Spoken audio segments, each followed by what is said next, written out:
প্রথমে এই ভিডিওটি দেখুন, তারপর আমি আমার প্রতিক্রিয়া দেব। कल जुनैद भाई हमारे पहले दिन से खाना दे रहे हैं, बिना किसी लालच के, कुछ नहीं मिल रहा है उनको। पहले दिन से सरकार उनके पीछे पड़ी है, आईबी वाले पड़े हैं, सीआईडी वाले पड़े हैं। परसों उनके पूरे परिवार को उठा के जेल भेज दिया, डिटेन कर लिया। गाजियाबाद के रहने वाले हैं जुनैद भाई। यूपी से कितने लोग हैं एक बार बता देना।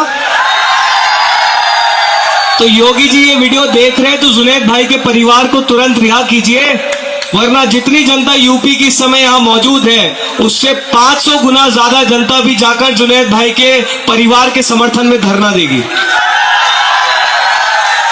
ये उनके घर वालों को परेशान करती है, उठा कर ले जाती है। अब क्या होगा? देखिए, एक चीज मैं आपको बता दूं, भले ये आंदोलन खत्म हो जाए, लेकिन अगर हमारे भाई के किसी भी भाई के ऊपर कोई आंच आएगी तो हम लगातार उसके लिए आवाज उठाएंगे।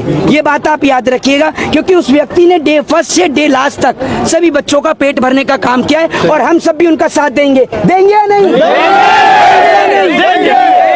हमारे जुनैद भाई है जो आज जंतर मंतर पे 30 दिन से लगातार बच्चों की सेवा कर रहे हैं, पर आज उनको सरकार प्रताड़ित करने का काम कर रही है। उनके परिवार वालों को परेशान किया जा रहा है, थाने बुलाया जा रहा है, जुनैद भाई को फोन करके कहा जा रहा है कि आप वापस आओ, आप यूपी में आके सिलेंडर करो।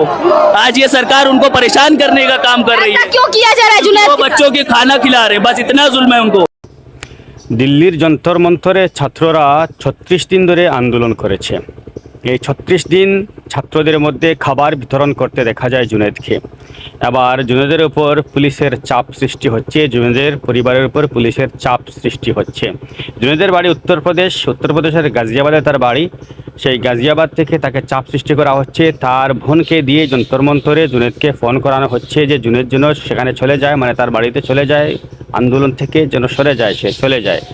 কিন্তু সেখানে যাওয়ার পর জুনেদের কি অবস্থা হবে, যোগী আদিত্যনাথের পুলিশ তার সঙ্গে কি করবে সেটা জুনেদও ভালো করে জানে। যার কারণে সে এই মুহূর্তে আন্দোলনস্থল ছেড়ে যাচ্ছে না, এখনও রয়েছে যন্তর মন্তরে। যতটুকু জানি তার পাশে রয়েছেন আন্দোলনকারীরা। আপনারা দেখলেন কিছুক্ষণ আগে যে ভিডিও, সেই ভিডিওয়ে দেখা যাচ্ছে যে তারা এখনও পাশে আছে। কিন্তু প্রশ্ন হচ্ছে যে এখানে শিখ গুরুদ্বারার থেকেও খাবার দাবার গেছে। আমরা জানি যে কোনো আন্দোলনের সময় শিখ ধর্মের 3টি গুরুদ্বারা রয়েছে যন্তর মন্তরের আশেপাশেই, সেখান থেকে খাবার পরিবেশন করা হয় পিকেটার্সদের মধ্যে। তাদের উপর কিন্তু এখন পর্যন্ত কিছু হয়নি, তাদের উপর কোনো ধরনের চাপ নেমে আসেনি। জুনেদের পরিবারে কেন এলো? আমার কথা হচ্ছে যে অভিজিৎ দীপকেও বলেছেন যে হিন্দু মুসলমান যদি না থাকে তাহলে কিন্তু বড় বড় সিংহাসনও খেপে উঠবে, সিংহাসনের ভিত নড়ে উঠবে। এখানে কি বলেছেন অভিজিৎ দীপকে? তিনি বলেছেন যে সাম্প্রদায়িকতা যদি না থাকে তাহলে কিন্তু শাসক দল যত বড় হোক না কেন, যত বড় রক্তচক্ষু দেখাক না কেন, শাসক দল কিন্তু টিকে থাকতে পারবে না। আমাদের দেশকে কমজোর করছে কোনটা? সাম্প্রদায়িকতা। এই সাম্প্রদায়িকতা, এই ভেদাভেদ থাকার কারণে আমরা কমজোর হয়ে পড়েছি। কিন্তু ককরোচ জনতা পার্টির মধ্যে এরকম কোনো ভাব আমরা দেখতে পাইনি। যদিও মুসলমানরা কিন্তু সেখানে অংশগ্রহণ করেনি। মুসলমানরা যদি সেখানে অংশগ্রহণ করতো তাহলে এখন পর্যন্ত ভারতের অবস্থা অন্য কিছু হতো। আপনারা বুঝতে পারছেন। এবার আমার বক্তব্য হচ্ছে, ধর্মেন্দ্র প্রধান ইস্তফা দিয়েছেন, সব কিছু শেষ হয়ে গেছে, আন্দোলনও শেষ হয়ে গেছে, আন্দোলন প্রত্যাহার করা হয়েছে বলে খবর এসেছে।